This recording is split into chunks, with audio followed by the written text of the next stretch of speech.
Does your dog ever seem a little off, quieter than usual, slower to get up, not quite themselves, and you can't figure out why? You check the obvious things. You look for limping.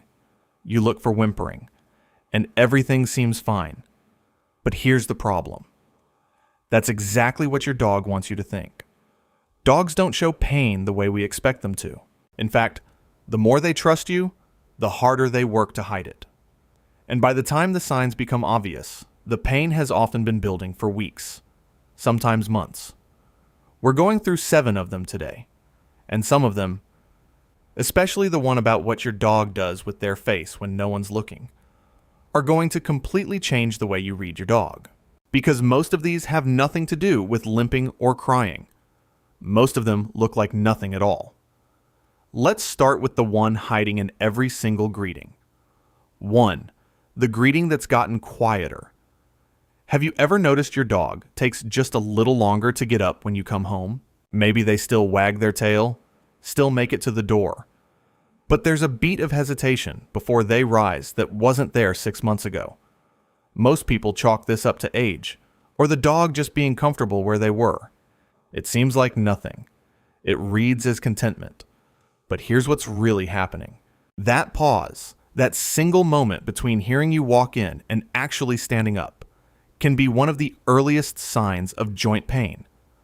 Getting up from rest requires a dog to load their full weight through every joint in a single coordinated push. When that hurts, even slightly, the body learns to hesitate before committing. They're not being slow. They're bracing.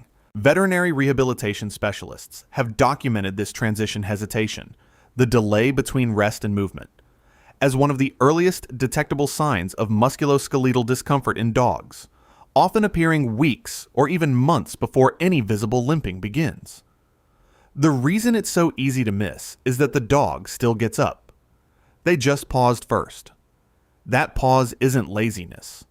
That's your dog pushing through something they decided you didn't need to worry about. And later, we're going to talk about what that same instinct, your dog deciding you don't need to worry, does to something much harder to see. It's the sign most owners never catch, and it's the one I want you watching for most. 2, they're still eating. But watch their neck. Does your dog finish every meal without hesitation? Clean bowl? No complaints? Tail wagging the whole time? Most owners treat a good appetite as the universal sign that everything is fine. If they're eating, they're okay. It's the first thing we report with relief. But here's what most people never think to look at. Watch the angle of your dog's head at that bowl. A dog managing pain in their neck or front legs will subtly shift how they approach it. Some stand slightly off-center. Some brace one leg forward to reduce the load. Others eat faster than usual to spend less time with their head held down. And some will pick up a mouthful of food and carry it a few steps before eating, because standing upright is easier than holding a lowered position for the full meal. This goes back to something embedded deep in how dogs are wired. They descend from animals where showing weakness during feeding. A moment of real vulnerability carried genuine consequences.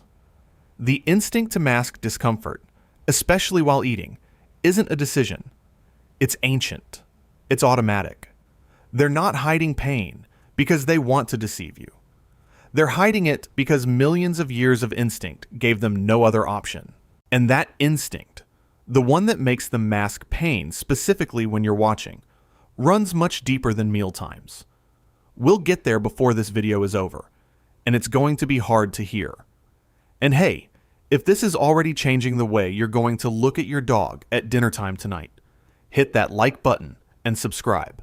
That's how we get these videos to more dog owners who want to catch the things their dog can't tell them out loud. 3. The yawn that has nothing to do with tiredness. Have you ever been in the middle of petting your dog and they let out a long, slow yawn, maybe looked away at the same time, or shifted their weight just slightly? Most people find this endearing. The dog is relaxed.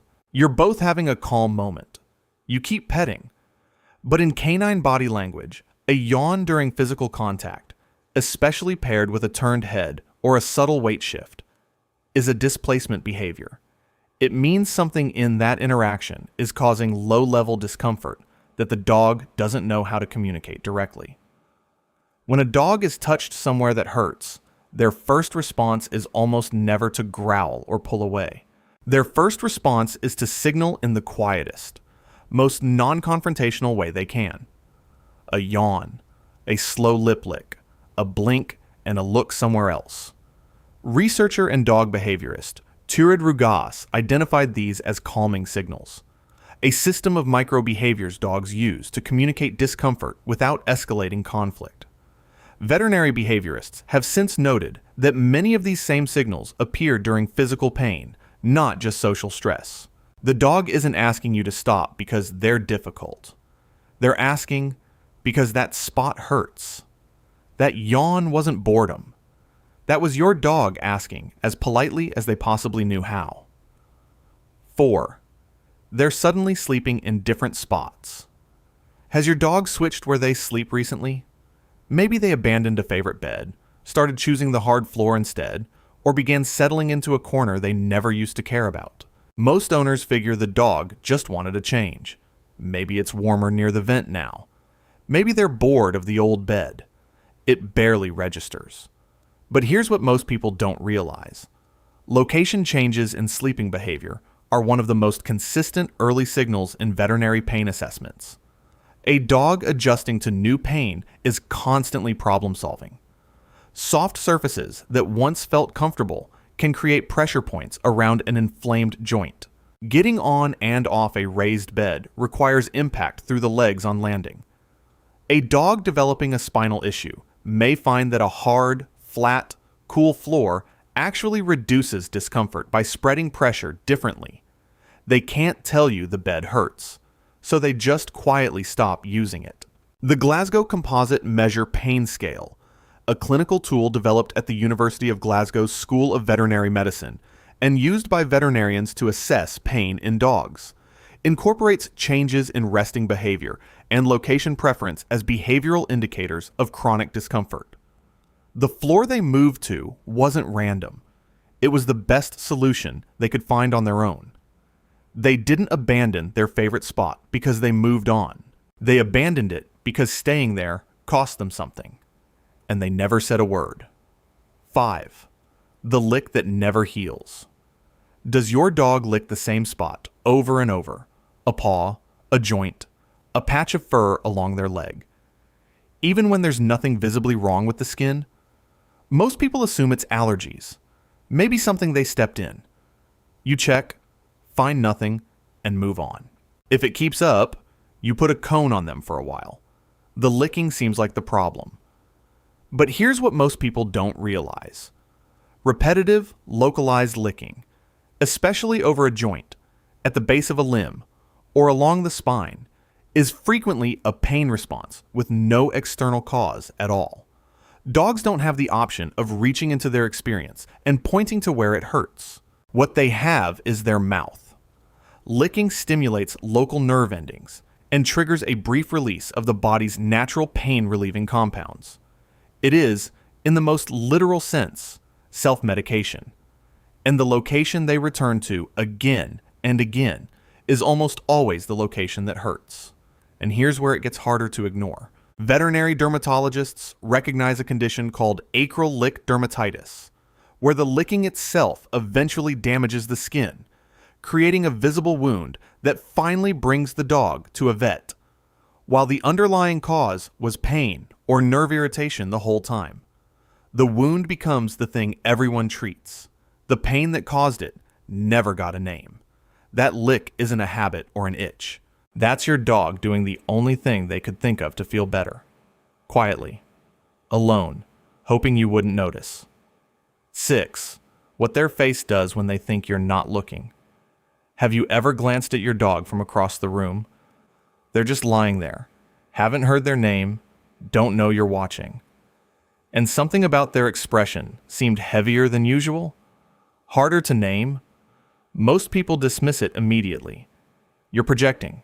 Dogs don't have expressions the way we do. You caught them mid-blink and your brain filled in the rest. But here's what's really happening. Dogs have a specific facial muscle, one that humans also carry, responsible for the inner brow raise, the expression that reads as worried, or weary, or worn. Or research published in 2019 confirmed that dogs possess this muscle and activate it more in the presence of humans than when alone, suggesting it developed specifically as a social and emotional signal. Separately, veterinary pain researchers have established that dogs in chronic discomfort show consistent, measurable changes in facial tension, a tighter brow, slightly narrowed eyes, a drawn quality around the mouth, subtle enough that most owners never consciously register it. They feel something is off. They just can't say what. The dog grimace scale was developed by veterinary researchers for exactly this reason, because animals in pain make recognizable, repeatable facial changes that can be learned and identified by those who know what to look for. This is where that promise from the very first section pays off. Your dog didn't get slower to greet you just because their joints ache. They were working to look okay for you, right down to the muscles in their face. They weren't performing that look for you. They were just tired of holding it together when no one was watching. That expression you caught from across the room, the one you talked yourself out of believing, that was real. And the fact that it disappeared the moment they saw you looking is the whole story. 7, they stopped asking. Think back to a year ago. What did your dog used to ask you for? Did they used to bring you something in the evenings? Did they used to nudge your hand at a certain hour? Or wait at a particular door with a particular kind of urgency?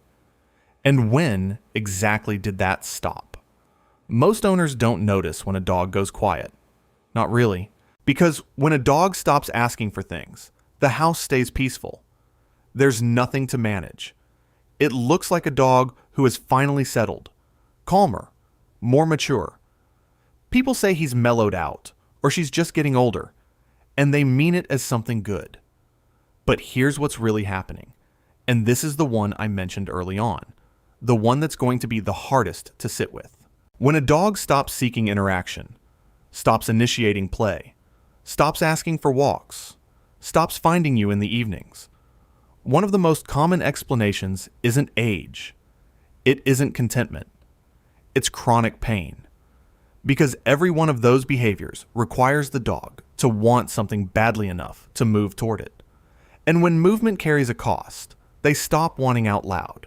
Veterinary behaviorists recognize this pattern as part of what researchers call sickness behavior, a well-documented set of changes, including reduced movement, decreased social engagement, and withdrawal that occurs in animals experiencing prolonged pain.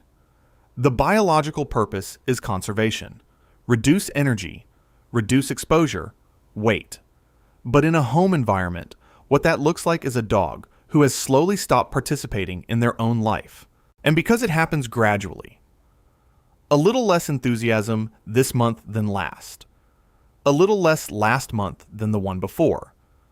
No single day ever feels like the moment something changed. This is also where the second thread from earlier in this video lands. We talked about your dog's instinct to mask pain specifically because you're watching.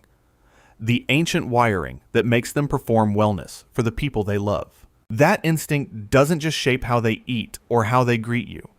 Over time, when pain goes unaddressed, it reshapes what your dog believes is worth asking for at all. They don't stop bringing the toy because they lost interest. They stop because the cost of getting up to retrieve it finally outweighed the reward of what came after. I used to bring you that thing every single evening. I didn't stop because I stopped wanting to. I stopped because getting up to get it started to cost me something. And I didn't want you to see that. That stillness you mistook for peace. Some of it might be exactly that. And some of it might be your dog making a quiet decision, alone, that they would rather go without than let you know they were struggling. You don't have to be a veterinarian to catch what your dog is hiding. You just have to be the one person in the world who knows what they looked like before. You're not their owner. You're the only one who can see the difference.